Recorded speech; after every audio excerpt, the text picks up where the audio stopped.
Afghanistan's Foreign Minister Amir Muttaqi, who is in an official visit to India, is now signalling a push for stronger ties with New Delhi.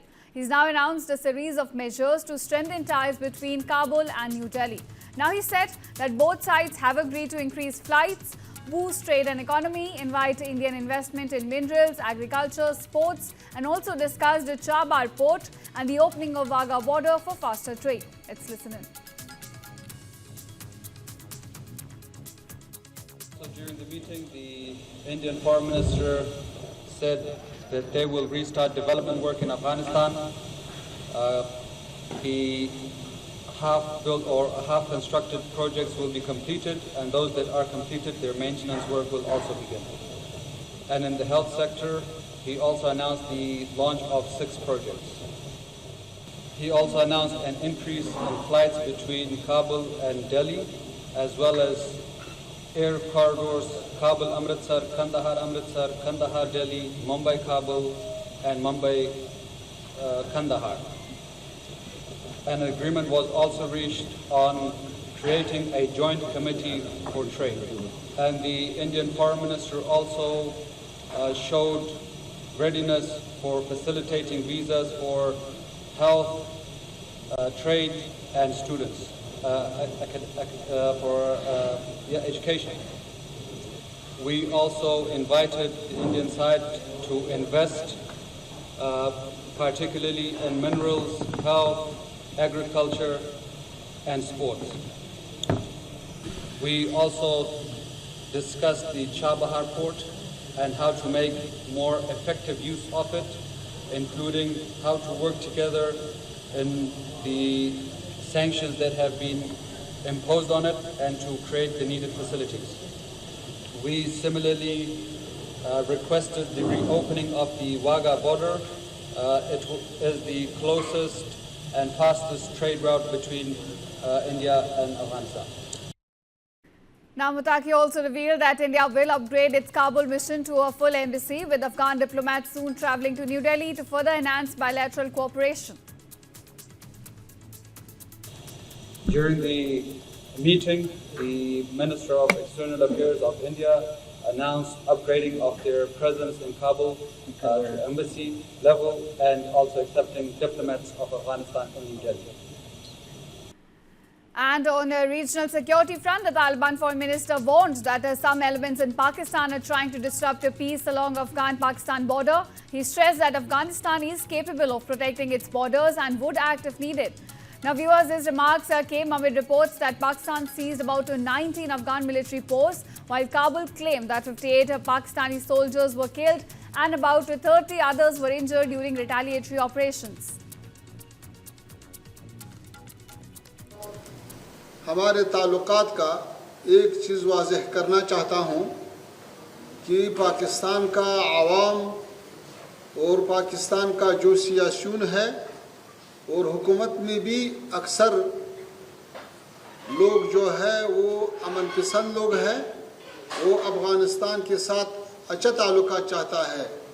Pakistani आवाम और पाकिस्तानी सियासून के साथ हमारा कोई मुश्किल नहीं है। पाकिस्तान में कुछ ख़ास हलके हैं जो हालात को ख़राब करने की कोशिश कर रहा है, तो अफ़गानिस्तान अपना सरहदों का, अपना फ़ज़ा का हक़ महफूज रखे और जैसा कुछ खिलाफ वर्जियाँ हुआ है उसके फ़ौरन जवाब भी दिया। और फिर रात जो इंतकामी ऑपरेशन हुआ तो उसमें हमारा जो हदफ और मतलूब था वो हासिल हुआ। फिर हमारे दोस्त ममालिक जैसा कतर और सऊदी अरबिस्तान, उन्होंने ख्वास था, उन्होंने तलब किया कि अभी जंग रुकना चाहिए, तो हमारे तरफ से जंग रुका हुआ और अभी हालात कंट्रोल में हैं। तो हम अच्छा ताल्लुका चाहते हैं, हम मुज़ाकरात के दरवाज़े हमारा खुला है सबके लिए। हम अफ़गानिस्तान में अमन लाया है, हम सारे खित्ते के अमन चाहता है, तो ये एक बेहतरीन फ़ुर्सत आया है कि सब मसाइल मुज़ाकरे और मुफाहमे के रास्ते से हल होना चाहिए। अगर इस सिलसिले से कोई लोग हल नहीं करता है तो अफ़गानिस्तान एक खुसूसियत रखता है कि सारे ममालिक का सरहदून का और फ़ज़ा का जो हिफाजत है वो उस मुल्क के फ़ौज कर रहा है, लेकिन वाहिद मुल्क अफ़गानिस्तान है कि तारीख़ के कई अरसों से लोग और हुकूमत मिलकर, फ़ौज और आवाम मिलकर आपने सरजमीन से दिफा कर रहा है। Now viewers, this is Afghanistan Foreign Minister Amir Muttaqi's second press conference in just 2 days following a backlash over the absence of female journalists at his first presser. So Muttaqi on this point clarified that the exclusion of women was just a technical issue due to short notice and stressed that the women's education in Afghanistan continues with over 2.8 million girls attending schools and institutes and madrasas also offering education up to graduation. With regards to the press conference, it was on short notice and short list of journalists that were invited. The participation list was presented and it was very specific. It was more a technical issue and no other problems in that regard. Our colleagues had decided to send invitation to a specific list of journalists and it was no other intentions other than that.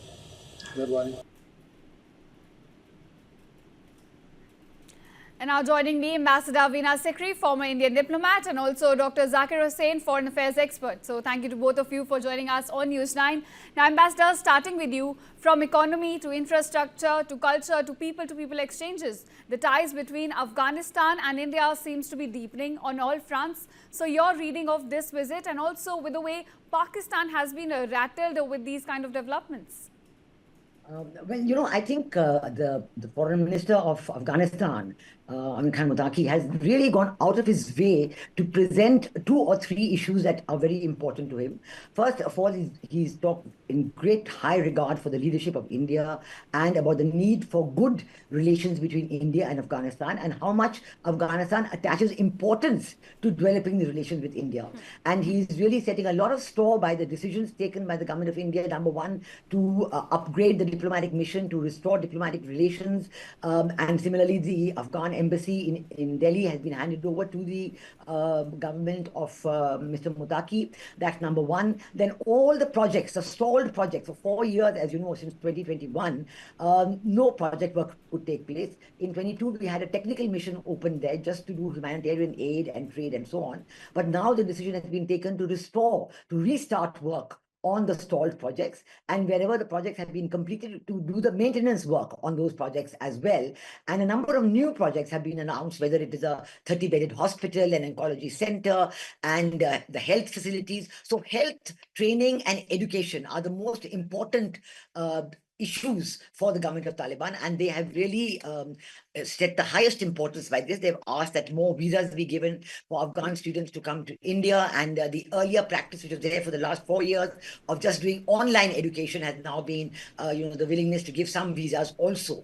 And I think that this is a very good sign indeed, and they have attached, they have condemned the Pahalgam terrorist attack, and they have discussed counter-terrorism.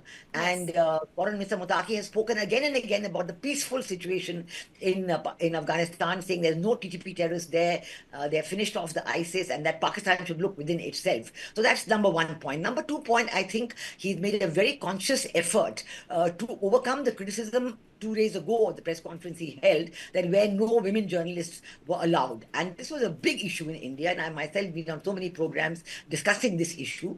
And I think Foreign Minister Muttaqi has shown a very sensitive regard for the feelings of the Indian media, the women in Indian media. And in this press conference today, women media have been allowed, and he went out of his way to explain that it was just a technical issue that prevented them from being invited last time, and that, that there is no religious ban on education of women. He said education of women is not considered haram. Now, that is an important admission. He just said that there is a an executive order saying that at the moment women will not go for education. So there's a hope being held out that this executive order could be changed and education for women could be restored beyond just the age of 6 years. The third most important issue on which Foreign Minister Muttaqi has spoken at great length is the relationship with Pakistan. And we saw that even while Foreign Minister Muttaqi was in India and giving the press conference, Pakistani aircraft were bombing Kabul.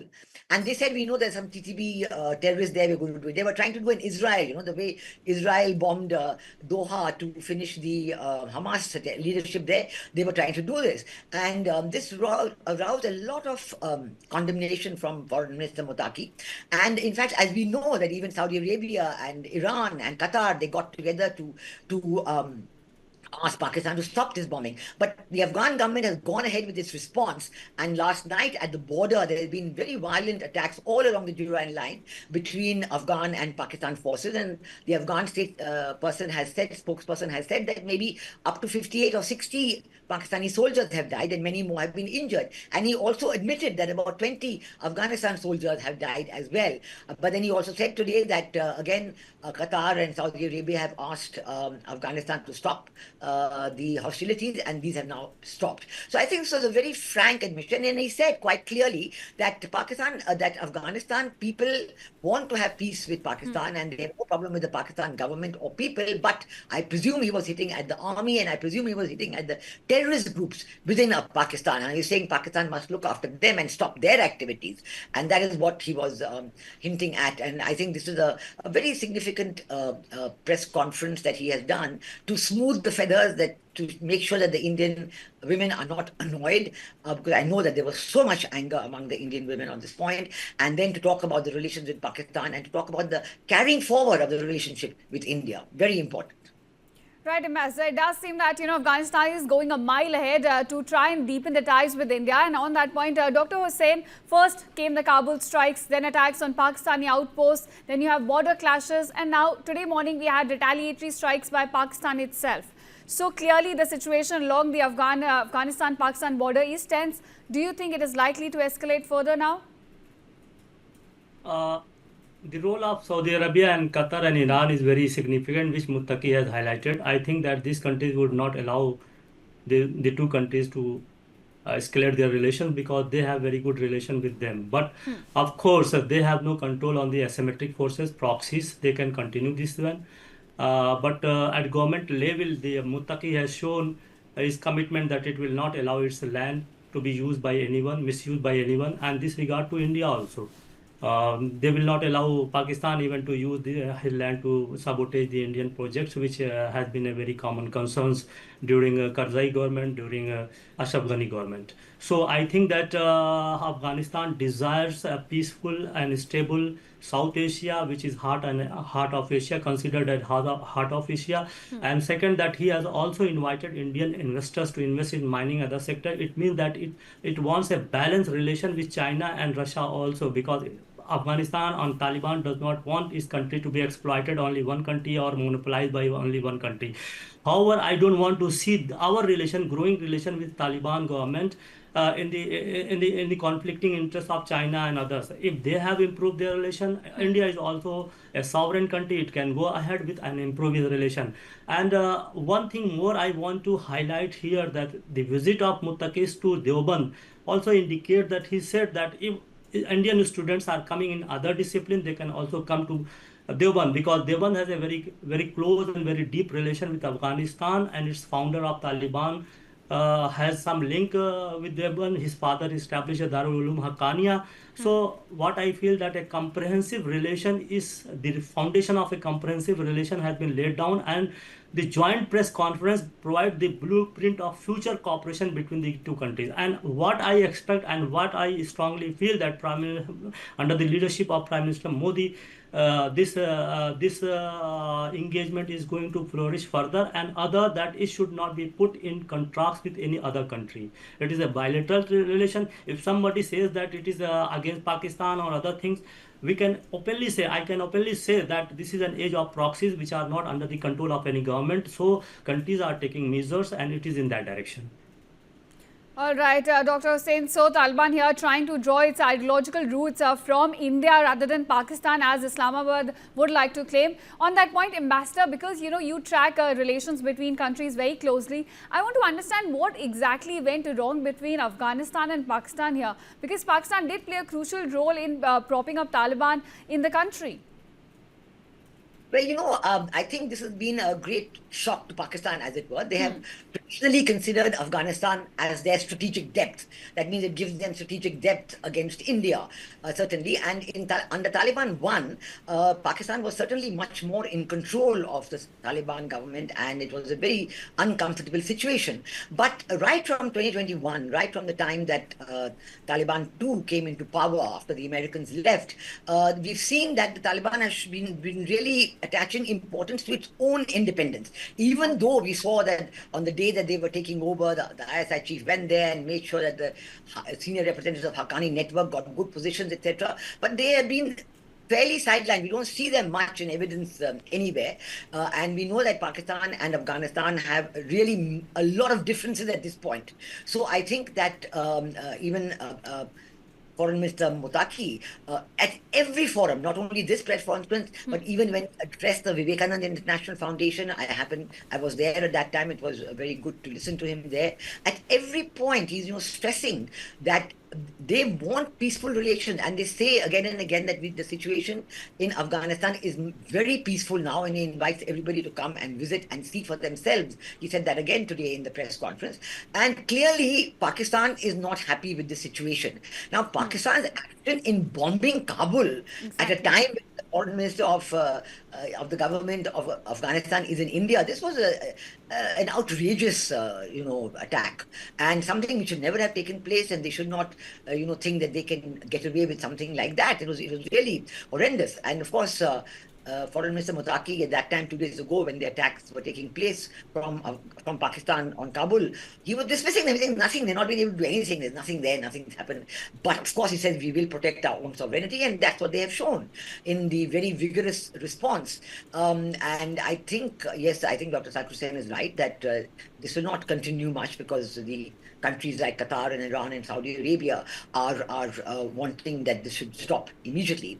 But they point that Foreign Minister Muttaqi is making about the Afghan economy. He's saying, in 2021, the Afghan currency was equivalent to 130 equivalent to $1, and today it's gone down to 78 or something like that. So, it's a strengthening currency, and it's something that he feels it's because the economy is getting back on track. But he does realize that, the importance of the neighborhood. And for India also, I think under Prime Minister Modi's neighborhood first foreign policy, this is a very important gesture that, after all, if you take POJK, Pakistan occupied Jammu and Kashmir, into account, then Afghanistan and India are neighbors. We share a border. And certainly, I think that in keeping with the good neighborly relations that we have worked on, it's a very important and significant invitation that our government has extended to Amir Khan Muttaqi, and he has reciprocated that invitation by explaining and his importance of saying that he will not allow Afghanistan's soil to be used against India. This is very significant indeed. We all recall the time when this kind of statement was given by Pakistan and promptly broken, promptly not worth it. But his initiative in having 2 press conferences in 2 days, this also is a very good indication that he's feeling comfortable during his stay with the discussions. He's very happy with the discussions, and he's willing to explain, his country's viewpoint to the Indian media in an open press conference, even where women are invited. So I think that this visit so far has been a great success. He cancelled his visit to Agra today, but maybe he will go to Agra over the next day or two. And I think that the discussions, the outcome, the joint statement, all that has been very positive indeed. So much so that I believe the Pakistan government has called in the Afghan ambassador in Islamabad to complain about the joint statement. Exactly, so, on the mention of Kashmir. Yes, exactly. So, that is an indication in itself that the discussions between our external affairs minister, between our NSA, Kovalji and others on the with Foreign Minister Muttaqi have gone very well. And there's a new confidence, a new stability, a new determination to move ahead. They've discussed Chabahar Port and so many other aspects have been discussed. So I think we have to really consider this to be one of the very successful visits in reaffirmation of India's neighborhood first foreign policy. All right, so clearly a lot of positive developments when it comes to India-Afghan relations on several fronts now. And of course, we are seeing Pakistan is rattled by these developments. So on that point, thank you, Ms. Davina Sikri and Dr. Zakir Hussain for joining us on News9. Tension is rising in Madagascar after a powerful military wing announced that it has taken control of the country's armed forces. Now, the CAPSAT military unit declared that all army orders will now come directly from its headquarters. In fact, the colonel, speaking on behalf of the unit, said their main goal is to restore order and normal life for the Malagasy people. Now, this comes a day after CAPSAT soldiers joined thousands of protesters on historic May 13 Square, a traditional site for political uprisings that had been closed off during recent unrest. Now, in this case, the president has also condemned the move, calling it an illegal and forceful attempt to seize power. His office has urged citizens at this point to stand up for the country's constitutional order, saying that dialogue is the only way forward. Now, viewers, the demonstrations which began on September 25th over water and electricity shortages have now grown into a wider movement demanding the president's resignation and accountability for violence against protesters. And in fact, according to United Nations, at least 22 people have been killed since the unrest began, though the government disputes that number. Now, on Sunday, 3 more people were injured in gunfire near the CAPSAT barracks, we are given to understand.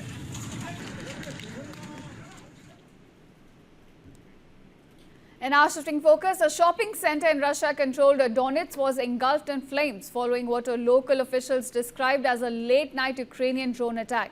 Now, videos from the scene show building burning through the night with thick smoke billowing into the sky as the firefighters struggled to contain the blaze on ground. By morning, large sections of the shopping complex were reduced to charred debris.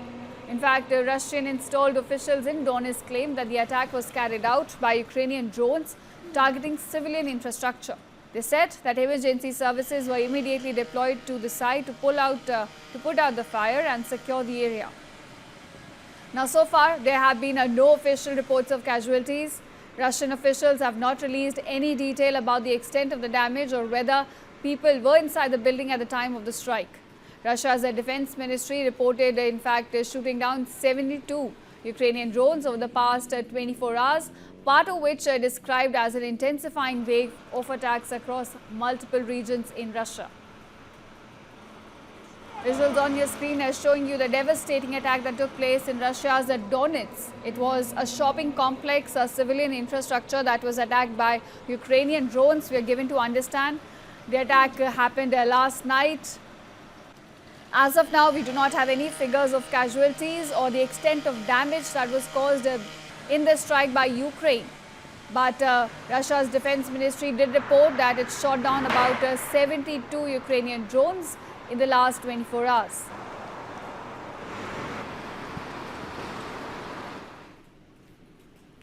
And now time for some political news. BJP has taken aim at Chief Minister Mamata Banerjee over Gangrape case. Now they've said that Mamata has once again blamed the victim and her family. BJP has termed it as an anti-women mindset of the Chief Minister. In fact, the BJP also targeted Congress, saying, why is Rahul Gandhi and Priyanka Gandhi not outraging over Mamata Banerjee's remark? Let's listen in.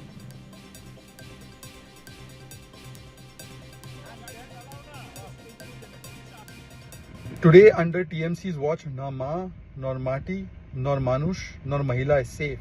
Only the balatkari is safe. And it has become balatkari bachao, apradhi bachao. Once again, Mamata Banerjee's comments, most misogynistic, patriarchal comments, which do victim shaming, have come to the fore. Instead of standing in solidarity with the Gangrape victim, which was a rerun of Arjikar, she is now siding, in a sense, with the vote bank and with the accused or with the balatkaris by saying that the woman was wrong. Why the women or the girls are getting out in the night. In the Arjikar case also, similar such stupid arguments were made. We have seen that time and again, whether it is Sandesh Khali, the woman is blamed, the women who are from SC/ST community are blamed, and Shah Jahan is protected. In post-poll violence, the women are doubted, and the TMC Karyakartas who have done the rape or the molestation are protected. Now in the Arjikar case or in this particular case, the victim is shamed again, victim is blamed again. But those who say ladki hu lad sakti hu, those who are outraging just yesterday about women's rights and women's issues, they are eloquently silent. Will they now outrage against Mamata's statement? No, they will not. Mamata Banerjee failed to protect the girl, and now she's blaming the victim, she's blaming the girl, and she has done this all the time. She has done this in Park Street rape case, she has done this in Nadia rape case. Once a 14-year-old girl was raped, she has said it is the love affair gone bad. This is the kind of mentality. It's an anti-woman mindset. It is a Ma, Mati, Manush, Mahila Virodhi mindset.